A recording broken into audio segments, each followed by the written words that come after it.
Biro Pers Media dan Informasi Sekretariat Presiden kembalikan ID Pers Istana milik wartawan CNN Indonesia yang sebelumnya sempat dicabut.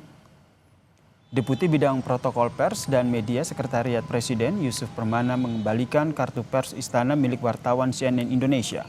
Yusuf menegaskan pihak Setpres tidak mengambil ID profesional milik wartawan CNN Indonesia, melainkan yang diambil adalah ID khusus Istana wartawan tersebut. Pengembalian ID pers khusus Istana tersebut disaksikan oleh pemimpin redaksi CNN Indonesia, Dewan Pers, dan juga Biro Pers.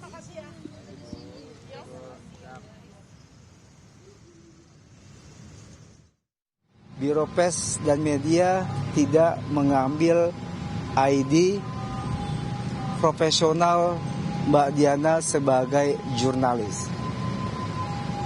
Kita tidak mempunyai kewenangan itu, tapi yang diambil oleh teman-teman itu adalah ID khusus Istana. ID khusus Istana itu pun sekarang akan dikembalikan kepada yang bersangkutan.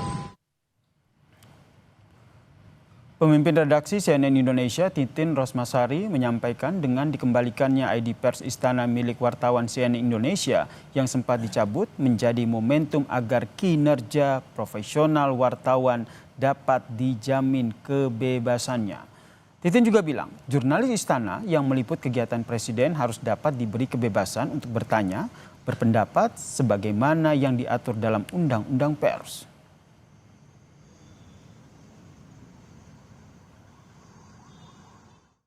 Teman-teman jurnalis yang meliput Istana, kegiatan Presiden mendapat jaminan untuk tetap menjalankan tugas dengan sebaik-baiknya sesuai Undang-Undang Pers, kebebasan berpendapat, kebebasan bertanya tanpa terkecuali apa. Jadi teman-teman tetap dapat menjalankan tugas profesional mungkin. Sebelumnya saudara, kartu identitas liputan Istana milik jurnalis televisi CNN Indonesia dicabut usai mengajukan pertanyaan kepada Presiden Prabowo Subianto soal makan bergizi gratis. Terkait hal ini, Ikatan Jurnalis Televisi Indonesia IJTI menyatakan keprihatinan atas penarikan kartu identitas liputan Istana dari jurnalis saat sedang menjalankan fungsi jurnalistik.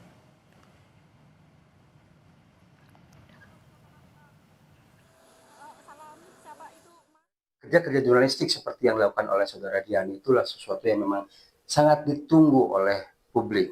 Publik memberikan kepercayaannya kepada para jurnalis untuk mendapatkan informasi sebesar-besarnya dari manapun juga.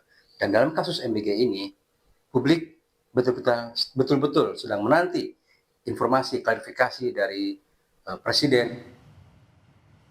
Saudara, Presiden ke-7 Republik Indonesia Joko Widodo menerima kunjungan pengasuh Pondok Pesantren Al-Mukmin Nguruki Abu Bakar Basir di kediamannya di Sumber Banjarsari, Solo.